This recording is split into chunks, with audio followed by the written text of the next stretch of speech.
Buenas tardes, Buenas Rubén. tardes. Hola Manu, Oh, ¿cómo estás? Buenas hola, tardes, Rubén, Martín. ¿cómo estás? Alexis. Buenas tardes, Alexis. buenas tardes, Manuel. Bueno, muy bien. Un gusto, gracias a todos por estar del otro lado. Un placer volver a participar de esta actividad tan relevante para las finanzas y la economía, para el debate financiero y económico de nuestro país. Agradezco mucho a los organizadores de la FIWIC en nombre de la Fundación de la Bolsa de Comercio de Buenos Aires, en nombre de Bolsar. Y bueno, vamos a tratar de replicar lo que venimos haciendo junto con Alexis Yuvarov, director y operador de Spread Inversiones, con Rubén Pascuali, operador de Fernández Laya, Sociedad de Bolsa, y con Martín Oliver, analista fundamental, independiente, algo que venimos haciendo en el canal de YouTube de Bolsar ya desde hace casi un año, ¿no? Que es Más este o menos. programa, entre comillas, que se llama Mercado por Profesionales, en el cual tratamos de dar nuestras visiones de lo que puede ocurrir con los mercados. Y algo que quiero remarcar es que son nuestras visiones personales. En ningún caso esto tiene que tomarse como un tema de recomendación. Nosotros no sabemos lo que va a pasar, nadie lo sabe. Nadie sabe qué va a pasar con las acciones, con los bonos. Es muy importante tener presente eso. No son recomendaciones, simplemente es nuestra opinión. Nos encanta hablar de mercado y bueno, y a eso nos dedicamos, ¿sí? A tratar de anticiparlo. Casi siempre no nos sale, ¿no? Porque si no, nos dedicaríamos a otra cosa. Así que bueno, un placer, bueno, y vamos a comenzar. Empezamos con los mercados internacionales, como hacemos habitualmente en el programa. ¿Qué les parece? Dale, Bueno, dale.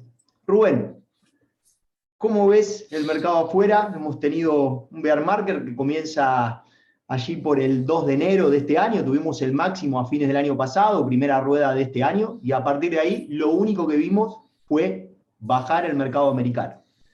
¿Cómo Sí, lo ves de cara a futuro? ¿Cuál es tu visión? A partir de un cambio de escenario importante que ya había arrancado el año pasado, una economía que había empezado a inflacionar, y que este año la Reserva Federal, que venía amagando, dijo, bueno, listo, empezó a subir la tasa de interés y lo que parecía que iban a ser 2 tasas se transformaron en 4, 5, 6, quién sabe cuántas de aquí en adelante. Tu Sí, visión. Manuel. Y en el medio una guerra, Y en el medio una guerra. también hay que ponerlo por los impactos que tuvo. Si les parece, yo sé que seguramente el tiempo que tenemos no nos va a alcanzar para lo que cualquiera de nosotros podríamos estar hablando para contestar cualquiera de estas preguntas, así que para tratar de hacer esto más dinámico, y sé que por ahí tenés algunas diapositivas y algunos temas que es importante que cada uno de nosotros pueda volcar su opinión o dar tips para tratar de ayudar a la gente, o por lo menos para ayudarlos a pensar, porque como bien decís vos, la verdad no la tiene nadie. Yendo a lo que hablábamos, sabíamos que en algún momento la burbuja iba a implosionar, veníamos de planes de estímulo a lo largo de todo el planeta, estábamos empezando a salir de la recesión, pero de la recesión, en realidad más que una recesión ahí lo que hubo fue todo este parate por el tema del coronavirus, planes de estímulo mediante, y visto hoy desde fin de junio, fin de justo del segundo semestre, pareciera como que a la Fed un poco se le escapó la tortuga. Primero empezaron a correr de atrás todo este proceso para tratar de evitar que la inflación se le fuera de madre. Y ahora es como que están acelerando un poquitito, ya hace algunas reuniones de la Fed, inclusive la última fue evidente esa aceleración de subir las tasas en 3/4 de punto, cuando lo que estaba en todos los escenarios era del medio punto porcentual, y prácticamente reunión en el último día fue lo que condicionó esto. Dicho esto, a todos nos interesa no lo que pasó, que seguramente ya lo vivimos, sino lo que puede llegar a pasar. Mi sensación de mercado es que el segundo semestre va a ser un poco mejor que el primero. De hecho, por ahí hay, entre todas las cosas que tenés, alguna estadística que tiene solo el valor de la estadística, porque como bien dijiste, no sabemos, nadie sabe lo que puede pasar, pero tratamos de ayudarnos con distintas herramientas o con hechos que ya han pasado en algún momento. Y la verdad es que ya creo que en términos de inflación, yo comparto a aquellos economistas que piensan que tal vez hayamos visto un pico de la inflación. Los picos de la inflación, cuando miras el mundo, lo viste hacia el mes de marzo, por más que en el mes pasado la inflación de Estados Unidos fue un poquito más alta, de ese 1% que marcaron, cortesía de los precios de la energía, que subieron un 35% interanual, y digamos, es lo que más está impactando, no solo en Estados Unidos, sino a lo largo de todo el globo. Pero bueno, hoy mismo se conocieron datos del gasto personal en Estados Unidos y también la inflación núcleo, si querés, del mes de mayo, y se está manteniendo una media del 0,3%. Es decir, por distintos canales y analizando distintos elementos, para no hacer esto demasiado técnico, da la sensación, o creo ver, de que lo peor de la inflación ha pasado. Obviamente, lo que está haciendo la Reserva Federal ahora es subiendo todo lo agresivamente que puede la tasa sin tratar de generar un proceso recesivo, porque este es el otro temor que hoy hay, era la inflación y ahora es la recesión, están los dos, y los dos juntos es la tan temida esta inflación. Bueno, yo creo que lo que vamos es una desaceleración, claramente la suba de tasas provoca esto, pero creo que no vamos a llegar a esa recesión tan temida. El segundo semestre tenemos hacia fin de año, noviembre, las elecciones. En alguno de nuestro programa, vos, Manuel, y fuiste el primero que lo dijo, mencionaba que el segundo semestre podía llegar a ser mejor. Hoy te doy la derecha, fuiste el primero que lo vio y lo comparto. Y si ese fuera el escenario, creo que más allá de que todavía podemos tener algún tipo de movimiento en cuanto a mercados, el mercado bajista en realidad se decretó cuando la suba fue mayor a ese 20%, pero me parece que ahora la cosa está un poco más peleada. Hoy era un día para tomarlo con pinzas, siempre el cierre de semestre hay que cerrar posiciones, y generalmente cuando venimos con datos negativos, toda la cosa sucia se ponen para que cierren ese trimestre y en ese periodo que se está analizando, llámese trimestre, mes o semestre. Y a partir de mañana, bueno, justo también termina la semana, pero me da la sensación de que tal vez podamos ver algo un poquito mejor, que no lo vamos a ver de entrada. Nadie piense que este tipo de cosas van a suceder de la noche a la mañana, pero me parece que mirando para adelante y no en el espejo retrovisor, creo que lo que tenemos por delante es un poco mejor. De todas maneras, están quienes creen que vamos a una recesión. El aterrizaje suave es algo complicado para lograr, pero no imposible. Ya el mismo Powell lo está diciendo. Y creo que, al menos desde mi punto de vista, que hay bastantes chances de que esto se dé. Esto es lo que estoy viendo del lado del mercado internacional, y miremos uno de los indicadores más relevantes, ya que somos hombres de mercado, lo miramos todo el tiempo, el rendimiento de los bonos del Tesoro, el bono de 10 años, que lo vimos subir incluso en los peores momentos por encima de los 3,30, creo que 3,34, 3,35 fue el máximo. Hoy, cuando estaba cerrando 5 minutos antes que nos unimos acá, estaba rompiendo el 3% para abajo, estaba en 2,97, con lo cual, de alguna manera, lo que me hace pensar es que este escenario es factible, es posible. Ahora, atención, que hay un dato que todavía no conocemos. No sé si Martín por ahí toca algo de estos temas, pero en la semana que viene vamos a empezar a recibir balances, trimestres, y va a ser muy relevante.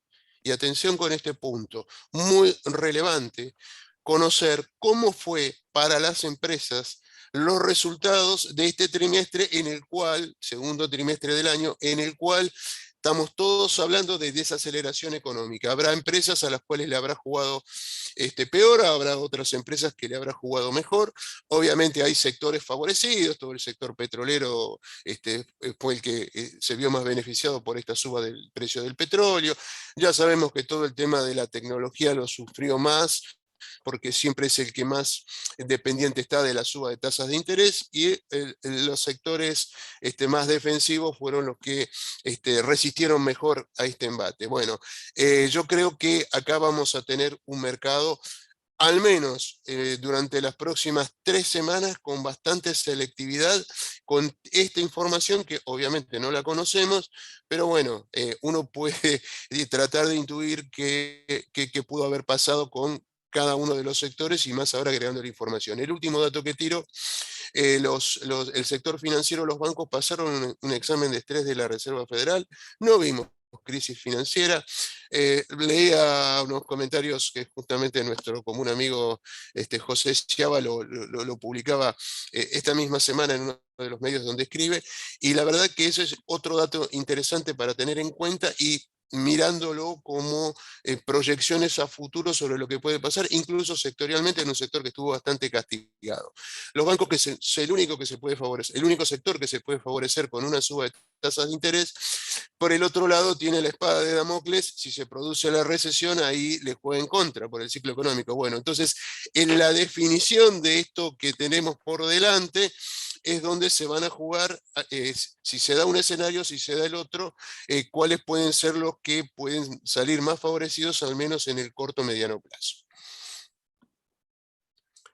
Rubén, déjame que te corte para darle lugar al otro análisis. Tu análisis viene del lado fundamental, sos un excelente analista fundamental, pero Ale ahora nos va a dar una visión desde lo técnico. Ale, tenías preparado algunos gráficos para darnos una visión desde lo técnico del mercado americano. Sí, primero te voy a pedir si puedo compartir pantalla. Desde ya, acá quiero empezar aclarando que cuando uno hace un análisis, digamos, ya sea fundamental o técnico, los dos buscamos lo mismo, que es predecir el futuro. Y los dos nos basamos en datos ya pasados, nada más que uno a través de las noticias y el otro a través de los precios. ¿Tenés Ale Entonces, para compartir ya? Porque creo que yo no te puedo pasar el host. No sé si te lo han pasado los organizadores. sabes que no lo veo. Bueno, vamos a hacer una cosa. Todos son co-hosts, así que podrían compartir sin problema. A ver, espérame, a ver. Dame un segundo, a ver si puedo compartir. Mientras tanto, digamos Sí. ¿Podés? Ya está, a ver, ahí se ve. Ahí está. Ahí se ve, Ale. Bueno, retomo un poco la idea de esto de que, bueno, lo que buscamos todos es predecir el futuro, que es lo más difícil, pero a su vez es lo más atractivo que tiene el mercado. Creo que ancestralmente, desde antes de Cristo, venimos tratando de predecir qué va a pasar, desde mirar a las estrellas hasta cortarle las tripas a un animal. El hombre a lo largo de la historia ha tratado de predecir qué le esperaba el futuro. Y un poco esa esperanza de enfrentarnos a la incertidumbre con un poquito más de coraje, ¿no? Pero bueno, en el mercado llevamos esto hacia lo económico, y en lo económico, bueno, creo que hay dos vertientes muy fuertes, que es la fundamental y el análisis técnico. A mí me gusta ver un poco de las dos cosas. Yo te escuchaba, Rubén, hablando un poco del tema del petróleo. Si empezamos a mirar un poco los precios del último tiempo, no ha pasado el 120, los 120, 125 dólares, y de ahí estabilizó más bien para abajo, con lo cual también habría que ver cómo se va a desarrollar en el futuro. No vamos a tocar ese tema, preparé los índices nada más, a ver si se puede ver, y haciendo una combinación de algunas técnicas. Acuérdense que cuando vemos técnicas podemos hablar también de la estadística, y la estadística se puede utilizar como una estadística descriptiva o una estadística inferencial. Bueno, el análisis técnico tiene un poquito de estadística inferencial, pero también de descriptiva, ¿no? Cuando miramos qué pasó en el precio, en la historia de un determinado activo. Bien, en función de esa historia podemos llegar a ver qué va a pasar en el futuro o inferirlo. No vamos a tener certeza, pero va a aumentar la chance de que haya, de que una situación se dé por sobre otra. De ahí después vendrán las discusiones de qué técnica es mejor que otra. Bien, a mí me gusta, en este caso, quiero hacer la diferencia que cuando uno analiza un índice, lo único que sirve es para operar ese índice y no un activo que lo compone, ¿no? Porque, digamos, los activos tienen distintas conductas dentro de ese índice. Eso para mí es una distinción muy importante, porque la gente tiende a cometer el error de utilizar una herramienta mal, analiza un índice y después opera una de las acciones que lo componen. El comportamiento es totalmente distinto. Bien, el índice, por supuesto, suaviza una cartera de activos, pero a su vez me gusta utilizar una nueva suavización de este movimiento, que son las medias móviles. Para mí, uno de los mejores indicadores a lo largo del tiempo, más allá de las figuras que tenga el mercado. Bien, ¿qué podemos ver en este gráfico? Claramente Dow Jones a nivel semanal tiene dos medias móviles, una de 10 y otra de 30 semanas, y a mí me gusta observar dos cosas. Primero, los canales, segundo, las líneas de tendencia que están quebradas en este caso, y tercero, cómo está el precio con respecto a la línea móvil.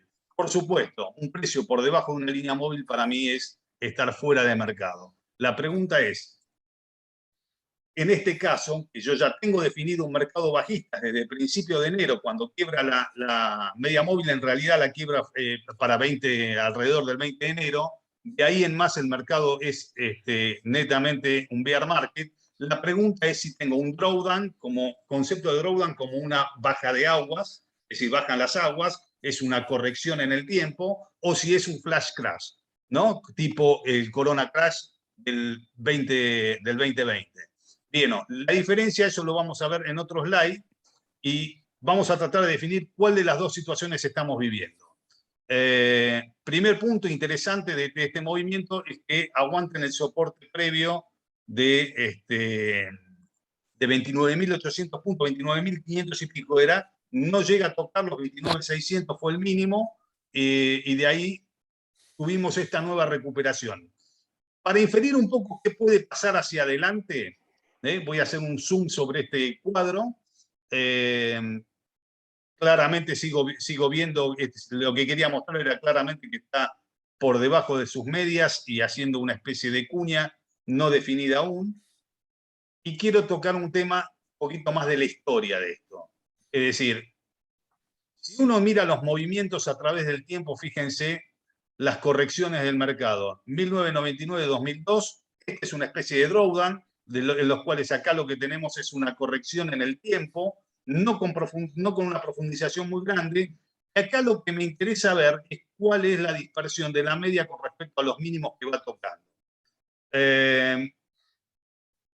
Bien, sorpresivamente acá van a ver, cada vez que el mercado se mete debajo de las medias no supera un 14% de esa brecha. Si nos vamos en el tiempo y vamos a este tipo de crisis, que es la del 2008, la subprime, cuando el mercado quiebra el nivel previo del máximo, recién ahí hace una estirada y tiene una dispersión de precio con respecto a la media que llega al 30%.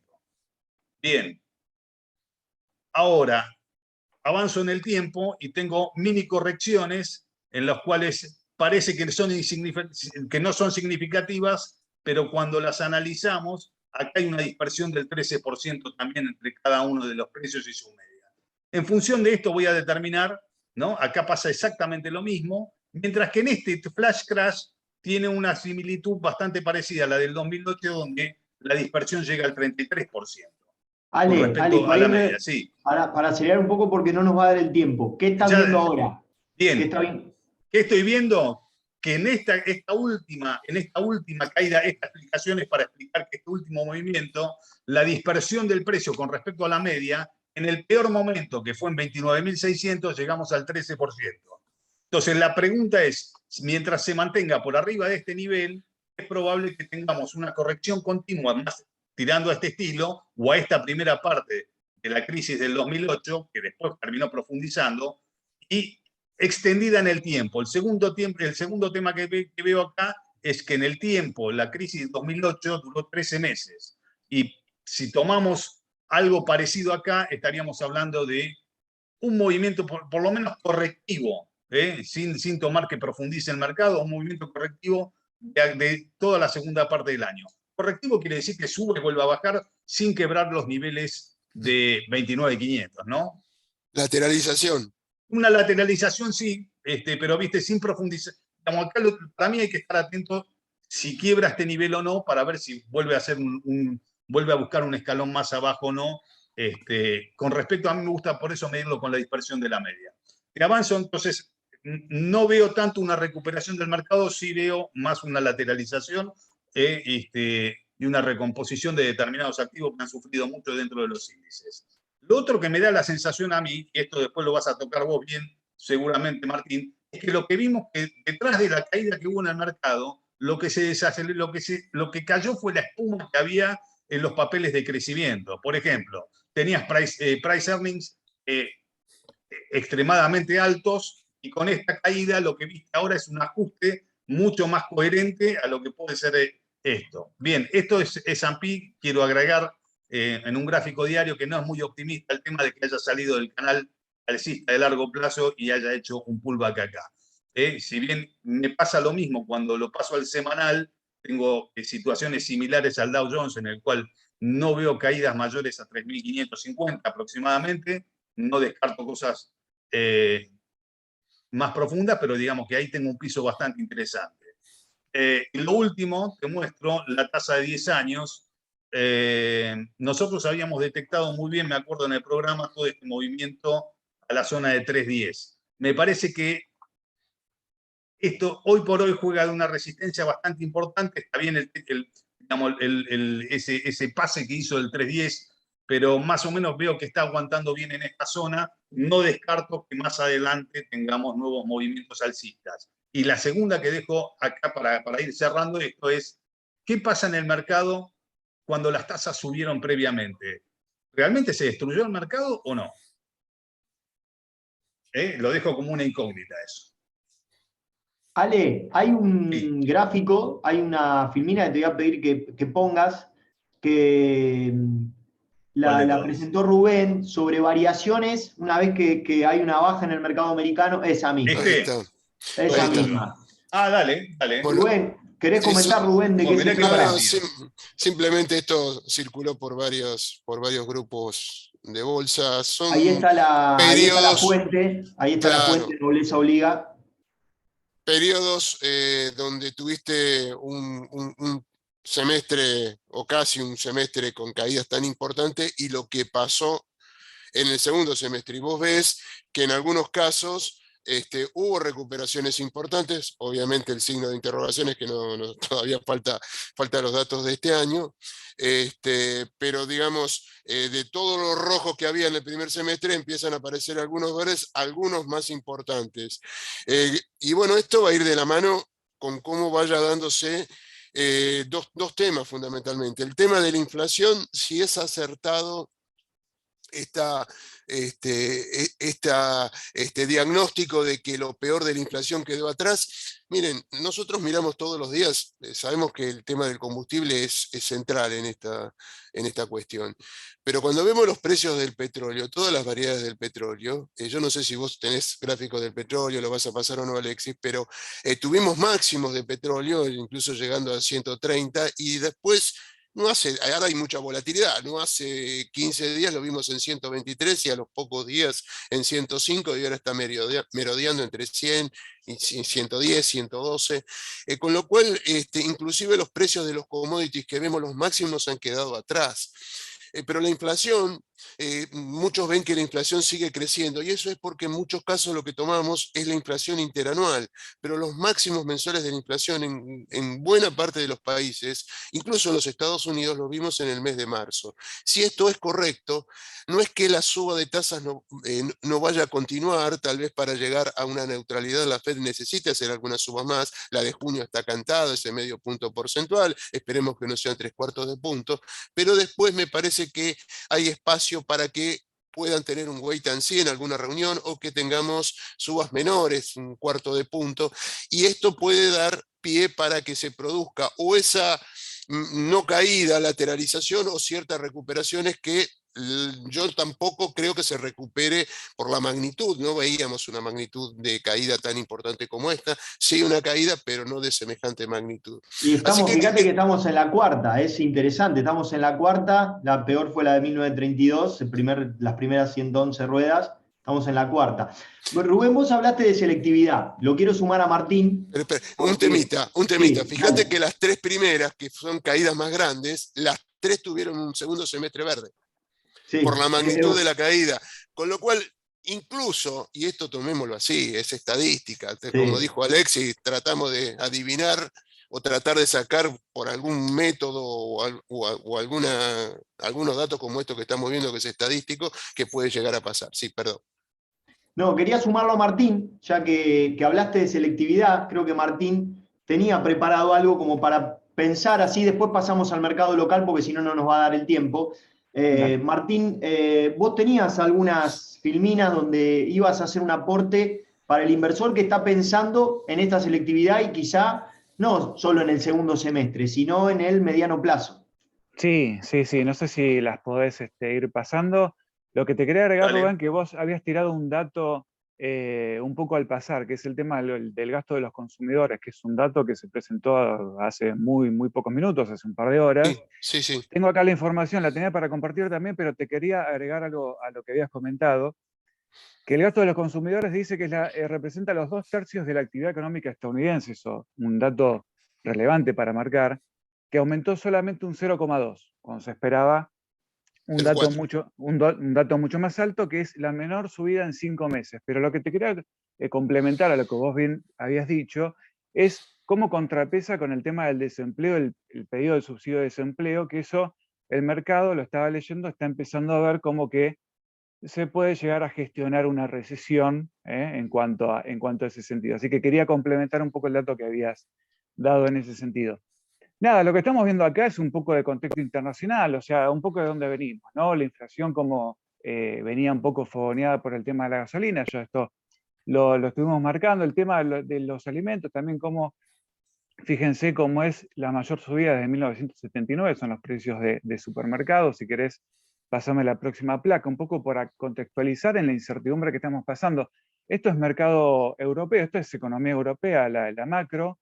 El Banco Central Europeo lo que está haciendo es básicamente equilibrio entre una suba de tasas de interés que vaya al dato, va a subir la tasa, o va camino a subir la tasa 2 veces en el próximo trimestre, haciendo un poco de equilibrio entre este dato y el índice de empleo que, si bien es muy bueno y está en mínimos históricos a nivel europeo, está rozando el 6,8%, y los salarios no vienen acompañando en ese sentido como para hacer que la suba de tasas sea un poco más agresiva, como sí pasó más por el lado de Estados Unidos, obviamente.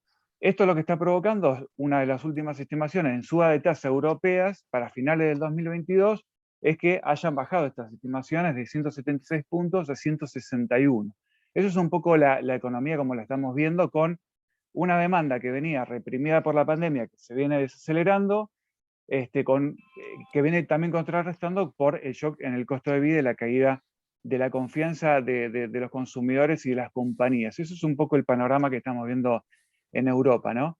Pero no sé, Manu, si te parece, vamos directamente con el informe, con el análisis que más o menos teníamos, para cerrar un poco el mercado Sí, dale Martín, norteamericano. vamos con eso, redondeándolo así queda espacio para el mercado Dale, local luego. Ale, vos dale, tenés la posibilidad de pasar a la Fermín, ahí está. Dale. dale. ¿Cómo reaccionó el mercado de renta variable en lo que va en 2022? Bueno, reaccionó con una postura más de resguardo, ¿no? Tomando una posición claramente conservadora, algo de esto Rubén venía marcando. Fíjense, esto es un ETF a modo de referencia nomás para que vayan viendo lo que fue la selección, un poco la rotación del mercado hacia el mercado un poco más value, las empresas con más valor, que habían quedado un poco rezagadas contra las empresas que había marcado bien Alexis de mayor crecimiento, que habían tenido valuaciones en muchos casos. Siempre yo digo esto, que hay que ser muy selectivo, no todas las empresas son lo mismo, y de hecho vamos a ver un poco de eso ahora en el futuro. Y el mercado básicamente pasó y se está centrando mucho más en lo que va en 2022 en negocios mucho más cíclicos. Esto es lo que venías marcando Rubén y Alexis también, mucho más el sector petróleo, obviamente, con valuaciones que venían mucho más rezagadas de las empresas de mayor calidad. Esto es un poco el espíritu del informe, ¿no? Y básicamente el miedo logró que se hayan olvidado un poco de aspectos bastante esenciales en lo que respecta a los análisis que realmente tenemos que hacer como inversores. Esto es un poco la idea que tenía para compartir, tratando de dejarles un poco algún tip, alguna idea para que se sientan un poco más tranquilos a la hora de operar, siempre con la estrategia de cada uno, ¿no? Vimos un poco de mercado, como el escenario ya está planteado. Ya entre los 4, estuvimos planteando un poco el escenario de cómo vienen las cosas. Eso claramente es pasado. ¿Cómo hacemos de acá al futuro? Bueno, como analista fundamental y como inversor, obviamente, en valor, me parece que lo que no tenemos que hacer es perder de vista la búsqueda de valor puntualmente, ¿no? Y me parece que nuestro trabajo como inversores claramente implica despegarse un poquito de lo que está haciendo el mercado hoy, más allá de que nosotros hablamos de mercado cada una de las charlas que tenemos, y poder identificar aquellos negocios que que estén mostrando fundamentos reales. Y cuando digo reales, digo en términos de, básicamente, ajustes por inflación, que sus negocios se ajusten, tengan un buen soporte respecto de la inflación. Lo que hablamos siempre van a escuchar a muchísimos analistas fundamentales hablar de lo mismo. Las claves para encontrar negocios de calidad tienen que ver con encontrar empresas con ventajas competitivas, con márgenes amplios, y subrayo la palabra amplios porque sobre todo en este momento donde si el margen es amplio, va a tener mucha mayor capacidad para absorber cualquier tipo de compresión del negocio. Empresas con, por supuesto, baja o nula deuda, con poder de fijación de precios, con este poder, con esta capacidad de poder transmitirle o traspasarle quizá al consumidor, al cliente, parte de sus costos. Para eso tiene que tener justamente ventajas competitivas que así lo sostengan, por supuesto, y empresas poco intensas de capital, porque eso va a hacer que en los trimestres sucesivos veamos una manera, una menos posibilidad de estar inflando balances con ciertos aspectos, ¿no? Por supuesto que cada inversor tiene su aversión al riesgo, y esto claramente, comparto lo que decías, Manu, esto es mi opinión, y es una estrategia que lo que intento claramente traer acá es, muy brevemente, por supuesto, es mostrar una estrategia que combine un menor riesgo en el corto plazo y una muy buena rentabilidad o rentabilidad superior en el largo plazo.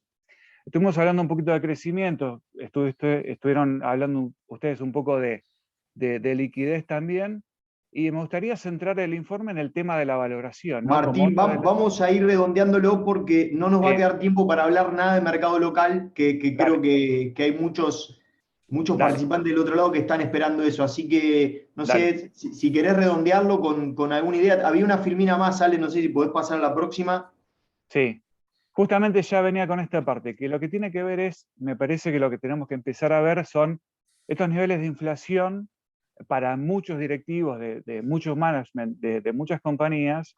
Es una economía totalmente nueva, una economía inflacionaria, ¿no? Y en términos de valoración de un negocio, te crea la situación paradójica de que aunque tengas beneficios y que crezcan en la compañía, el flujo de caja realmente se está deteriorando. Entonces, mirar las valuaciones en términos de ganancias y en términos de PER, obviamente quizá tenga consecuencias negativas en el largo plazo.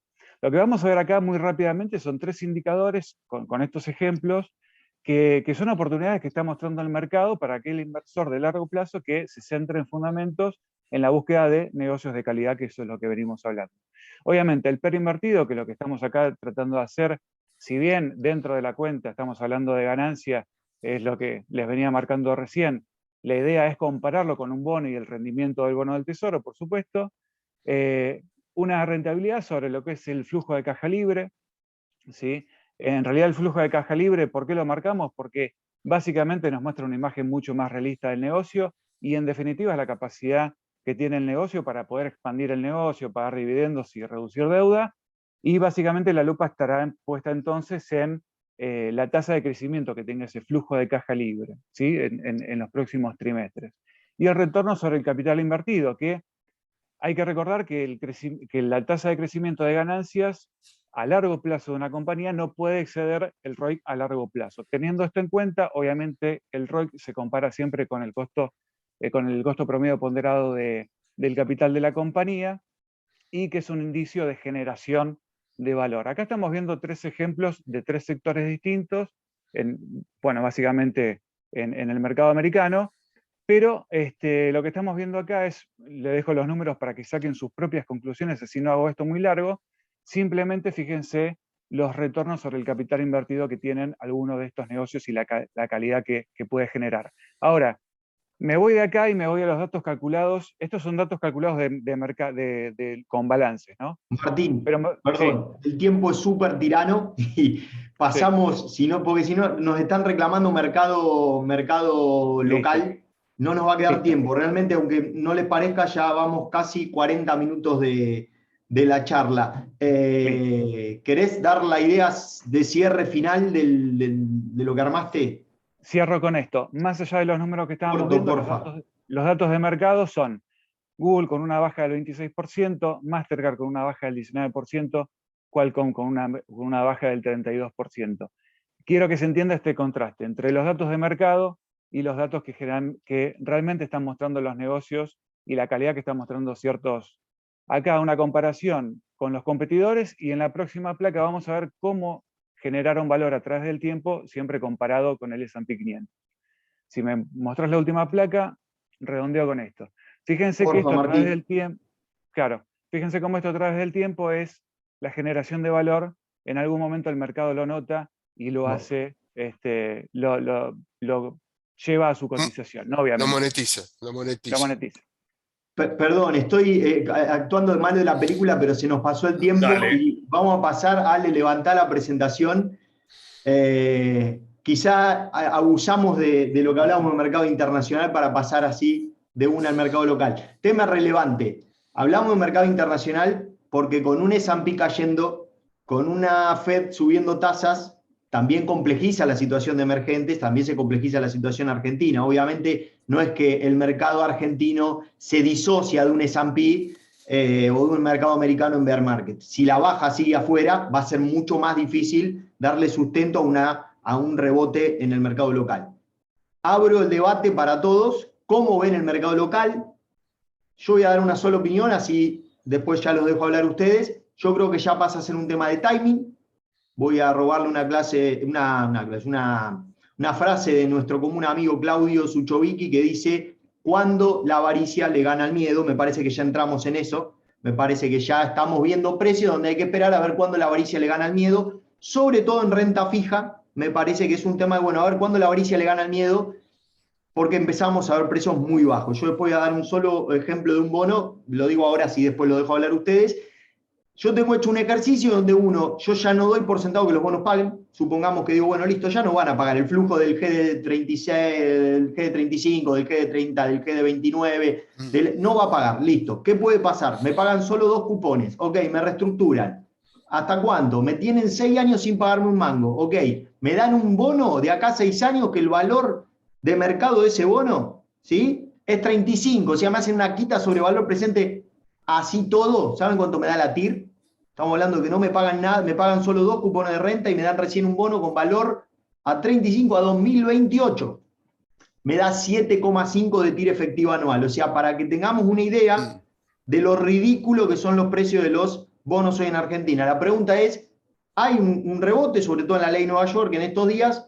Si la avaricia ya le ganó al miedo o todavía no, o todavía estamos en esa cuestión donde puede haber aún más pánico que lleve a los bonos nuevamente a valores ridículos.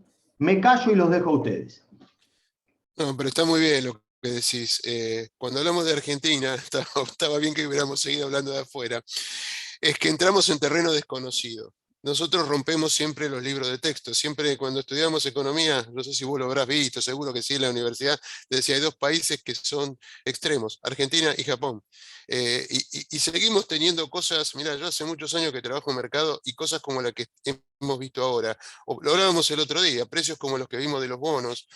Claramente le erramos, decíamos hace algunos programas atrás, creo que lo compartíamos con Alexis, $30 era una locura porque Sí, 25 hablábamos de dólares $28. eran precios de default y lo vimos en 19 hace 3 ruedas. Decir que bueno, ahora hubo una recuperación muy fuerte. Yo me hago cargo. Yo en 26, 27 decía, están recontra baratos y ahora, yo siempre hablé de los de afuera. Siempre hablé de los Nueva York. Y hoy están 22, 23, o sea, me hago cargo que para mí a 27 estaban baratos, así que ahora me para mí también. Y a 30 también son baratos. El problema, muchachos, que acá se están rompiendo mitos continuamente. Eso de que los mercados no tienen memoria, y parece que sí tienen memoria. Y yo creo que acá esto se puede resumir diciendo muy pocas cosas. El problema es el que ya está comprado de hace bastante tiempo, que es el que está sufriendo estas consecuencias, no el que lo está mirando ahora, ni los buitres quieren comprar Argentina, que ya tendrían que haber aparecido.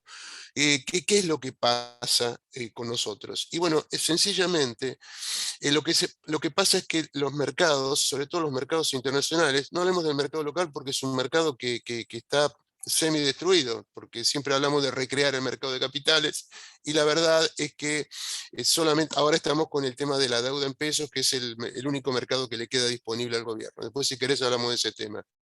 Pero en el plano internacional, con todas las cosas que ha hecho Argentina, es obvio que nos ganamos. Reestructuración, default. No es que tuvimos uno, venimos teniendo 2001, 2008, el 2019, 2020, y ya estamos priceando otro default cuando todavía no tuvimos ningún pago de capital de ningún bono de todos los bonos que reestructuramos y estamos pagando una tasa por debajo de la tasa del mercado internacional y hablamos de default.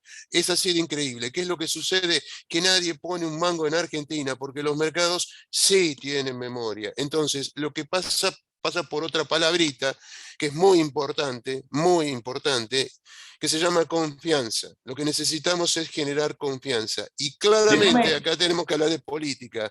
Y Rubén, como no es un programa político, ahí déjame estamos que en te el problema. interrumpa para preguntar así, tipo ping-pong, así vamos haciéndolo participar todos porque nos queda muy poco tiempo.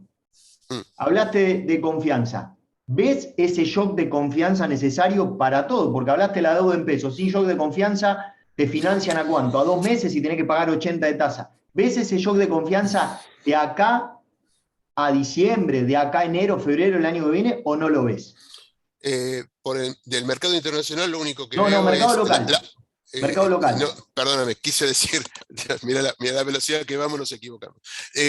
Hablaba de la deuda en dólares. La deuda en dólares, ahí va la frase que vos dijiste, que mencionaba Claudio. Es un tema de codicia y miedo, y de posiciones altamente especulativas. No tengo ninguna duda que sin tiempo, porque no sabemos los tiempos, alguien que compra bonos a 20, 21, 22, y te digo más, 25, 30, es ganador. No tengo ninguna duda de eso, porque esto no puede desaparecer. Da lo mismo. Ahora, el tema de confianza está atado a una posibilidad de cambio. ¿Cambio de qué? De un signo político o de una política que sea más pro mercado, porque claramente esta política lo único que ha hecho es tomar del mercado cuando se... regular. Bueno, exactamente, y utilizar el mercado para lo que necesita, que es para refinanciarse. El mercado de pesos yo lo pongo en otro andarivel. ¿Por qué? Porque es la única manera de financiarse que tiene un gobierno. Es suicidarse. Yo creo que esto es una opinión totalmente subjetiva, que para mí fue parte de una movida política lo que vimos en aquel día donde se cayeron a pique los bonos en pesos, un fondo de una entidad estatal que todavía no sabemos exactamente cuál fue, pero fue una entidad estatal que desarmó esto. Generaste una cierta desconfianza y ya sabemos lo que pasa cuando se rompe la confianza y qué hacemos los argentinos cuando se rompe la confianza. Estamos tratando de salir eso. ¿Qué es lo que creo que va a pasar? Contestando a tu pregunta de acá a fin de año, el mercado de pesos lo van a defender a rajatabla. De ahí la medida que toma el central para apuntalar a los fondos comunes de inversión. Yo no vendí ni un bono y tengo bonos ajustados por inflación. En ese momento ni lo pienso hacer. Más tarde o más temprano es la única fuente de financiamiento que de última el gobierno lo puede emitir con maquinita. Lo que no puede emitir son dólares. Entonces, ese tema me parece que se va a pelear hasta las últimas consecuencias. Pero por supuesto hay algo que ninguno de nosotros puede contestar, ni nadie que está escuchándonos a nosotros tampoco, que es lo que puede pasar en términos de política. Y ahí hay muchas de las respuestas que nosotros estamos buscando acá en algo que tiene que ver y que impacta directamente, son las decisiones políticas y lo que pasa en el ámbito de la política. Lo que sí creo que en algún momento, no sabemos exactamente cuándo, si me pones una pistola en la sien te diría ahí, podría ser entre marzo y abril del año próximo, pero no lo sabemos, es que en algún momento alguien va a empezar a hacer alguna apuesta en un mercado muy pequeño, en un mercado desinvertido, esto lo digo como cosas positivas, por la posibilidad de cambio que puede haber en Argentina. No estoy hablando de inversores genuinos, inversores de largo plazo, para eso se necesita mucho y vamos a tener que ponernos el overall todos en este país para que eso se recree. Pero creo que esa posibilidad está ante las elecciones del año próximo y tal vez que esperamos que pueda venir algo mejor. Pero bueno, no sabemos la fecha, pero es lo único que puede empezar a cambiar un poco esto. Ahora, yo creo que el que quería vender ya vendió.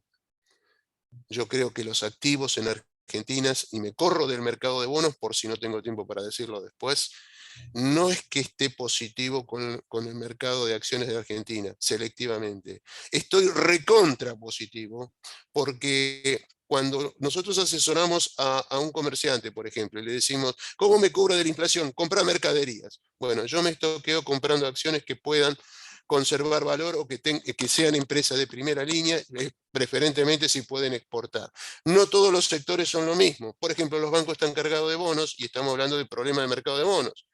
Déjame, Igual Rubén, están así hago. regalados, pero Rubén, son déjame cosas que sumar, creo que hay así que ver. sumo también a Martín y a Ale. Acabaste Dale. de hablar de algo, no sé, Martín, si venís siguiendo el tema del sector financiero. Lo que planteó Rubén es muy importante, porque claramente es un sector que está muy expuesto a la deuda emitida por tesorería en pesos.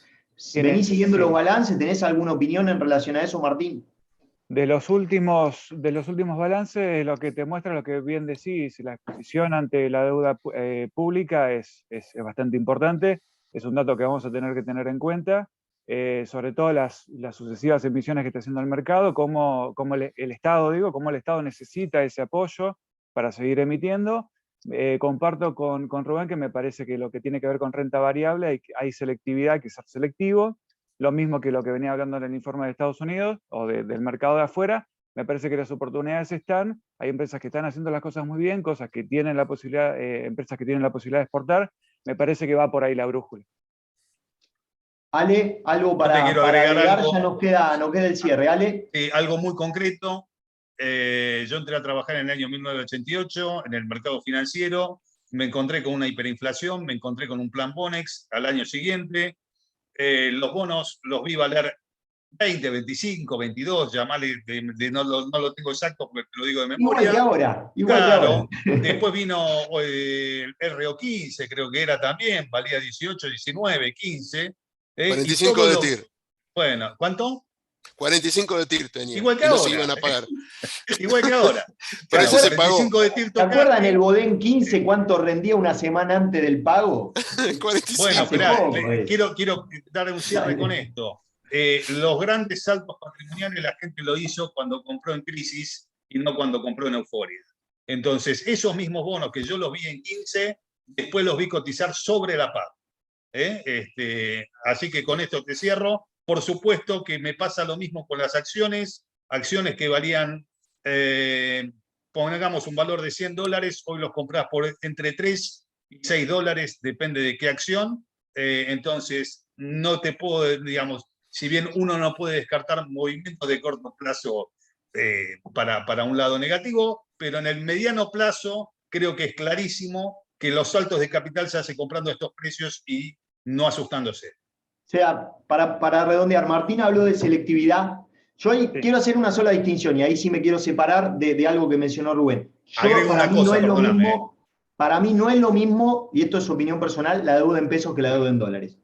Voy a decir algo y me hago cargo de lo que digo, y es opinión personal. Para mí es más riesgosa la deuda en pesos hoy que la deuda en dólares. 100% de acuerdo. Opinión personal. Si yo tendría que seleccionar, yo me quedo hoy, me siento más seguro comprando deuda en dólares ley Nueva York que comprando deuda en pesos ajustable por ser. Podés ganar más. El problema es que si la deuda en pesos llega a tener un evento de default, ¿qué pasa con los bancos? No sé cómo termina el evento, vos acabas de decir, bueno, de última el central emite. Esa deuda no se licúa. Es un problema muy grande la deuda ajustada por ser, porque no se licúa y tesorería ha emitido una cantidad enorme, casi 80% de deuda ajustada por ser. Pero bueno, es una diferencia de opinión, quizá alguno diga, no, la van a defender a rajatabla. Yo también pienso que van a tratar de defenderla, pero ¿sabés cómo se va a defender? Emitiendo pesos. ¿Cómo defendes deuda ajustada emitiendo pesos? Creo que es la única que te queda. Una cosa más te quiero agregar. Quien compra hoy no compra con la expectativa de ganancias de corto plazo. El que ya está tomando posición en el mercado argentino o el que va acumulando, compra con vistas a un cambio de ciclo que no se sabe cuándo va a venir, si es dentro de 3, dentro de 5, dentro de 7 años. No lo sabemos. Pero no, de ninguna manera podemos comprar un activo argentino pensando en un cambio de corto plazo. Eso está bueno. Para redondear, a ver, salvo esta quizá, no sé si diferencia, porque creo que Rubén entiende los riesgos. Entiendo perfectamente. Súper bien, y está claro que hoy el que compra un banco sabe que también está expuesto en la cartera de activo del banco a una parte importante de esa deuda. Nuestras jubilaciones tienen mucho de esa deuda también, porque el Fondo de Garantía y Sustentabilidad tiene la cartera plagada de esa deuda. Pero para redondear podemos decir, primero, selectividad, mirar, Rubén recién habló del ingreso de los estados contables, los estados financieros en Estados Unidos, a mirar cómo le fue a las compañías, y acá también mucha selectividad. Me quedo con la frase de Ale, El que compra mercado argentino no lo está comprando en 6 meses. Claramente ahí alguien decía shock de confianza en 6 meses, imposible. Yo no me refería a que haya un shock de confianza, que esos 200 y pico mil millones de dólares que hay fuera del sistema entren al sistema, eso no va a pasar. Lo que me refería es un shock de confianza para, miren, ¿para qué? Para que tesorería extienda plazos a 6 meses sin pagar 90 de tasa. A eso me refería solamente. O sea, a eso me refiero con un shock de confianza. Es muy mala la expectativa que hay hoy. A eso me refería, no era a que entren los 200 y pico mil millones de dólares. Una cosa más, te digo, la autoridad monetaria estaba muy preocupada por la curva en pesos. Yo me preocuparía, digamos, para mí no hay arreglo de la curva en pesos si no arreglas la deuda. Que está, la corta está arriba del 40%. Bueno, yo opino igual, en eso opino igual que vos, Ale. Lo que sucede, muchachos, si uno lo mira en un país normal, lo que pasa es que país normal Argentina es como que no le calza. Esto con un poco de confianza se soluciona. La deuda en pesos es el 7% del PBI, la deuda en dólares es más del doble, mucho más del doble. Entonces, esto con un poquitito de confianza se rolea sin ningún tipo de dificultad. Pero en las circunstancias en las que estamos, la cosa se pone muy compleja. Ahora, el problema que se podría llegar a suscitar si se entrara en un evento disruptivo, la deuda en pesos, es mayúsculo, porque hoy por hoy, y por todas las cosas que hemos hecho, genera quedarnos sin ninguna fuente de financiamiento. Y ningún gobierno puede estar sin ninguna fuente de financiamiento. Lo único sería la emisión, y ya sabemos cómo termina la película. Así que bueno, plenamente. no sé si es un deseo o es, les digo, comprendo que comprar un bono a $20, $22, en términos de rentabilidad, aún en un evento de default va a ser mucho más atractivo. Pero me parece que el otro, no solo por la gravedad que tiene, sino porque hay un montón de formas de defenderlo, debería de ser algo que podría ser razonablemente cumplible. Lo que planteas es totalmente lógico. Ningún país paga el capital de la deuda. Rolea, rolea, rolea y rolea. El problema es cuando vos ves que el roleo te dicen 2 meses, un mes. Ya pasó, Rubén, hace poco. Esperemos que no. Esperemos que eso. No, pero se necesita del otro lado confianza. Y la manera de lograr confianza no es obligando o compulsivamente cerrando clavijas por todas partes. Pero bueno, yo me siento más cómodo hoy. Si vos me decís, ¿qué elegís? ¿Deuda ajustada? Pero no, me voy. Si voy a comprar deuda argentina, prefiero comprarme un global ley Nueva York, ¿sí? Y hasta te diría el G de 35, que es el que más me gusta a mí en este momento. Pero eso es opinión personal. No, entonces, está muy bien. Para decirlo, selectividad, ¿creen que Argentina a mediano plazo es negocio? Creo que todos coincidimos en eso. Creo que a mediano plazo. Y es un tema de timing más que de otra cuestión, porque todos ven que el que compre hoy, en algún momento, en 2 o 3 años, va a haber hecho un buen negocio comprando Argentina. ¿Estamos de acuerdo? Podemos cerrar como sí. Eso. Es un tema de timing. Saber, el tema es que comprar en piso es imposible. Como para darle un redondeo, una síntesis en la que estemos de acuerdo. Si alguno no está de acuerdo en lo que digo... Cierro con esto. En renta variable, muchas acciones le han ganado a la cotización del dólar, a la subida del dólar. Todavía. A pesar de todo, hay muchas acciones que le han ganado. Bueno... Les agradezco mucho, repito algo que dije al principio, no son recomendaciones, no tenemos la bola de cristal, ojalá la tuviéramos, pero bueno, el equipo aquí de excelentes analistas y operadores que me acompaña es para escucharlo porque saben mucho y además tienen muchos años haciendo esto en el mercado y han vivido muchas de estas. Así que muchísimas gracias. Gracias Rubén por acompañarnos siempre, gracias Ale, gracias Martín, un lujo. Y gracias a todos por estar del otro lado y gracias a la EFI Week. Un placer haber compartido con ustedes. Un gusto estar acá. Un abrazo. Un gran abrazo para todos. Muchas gracias a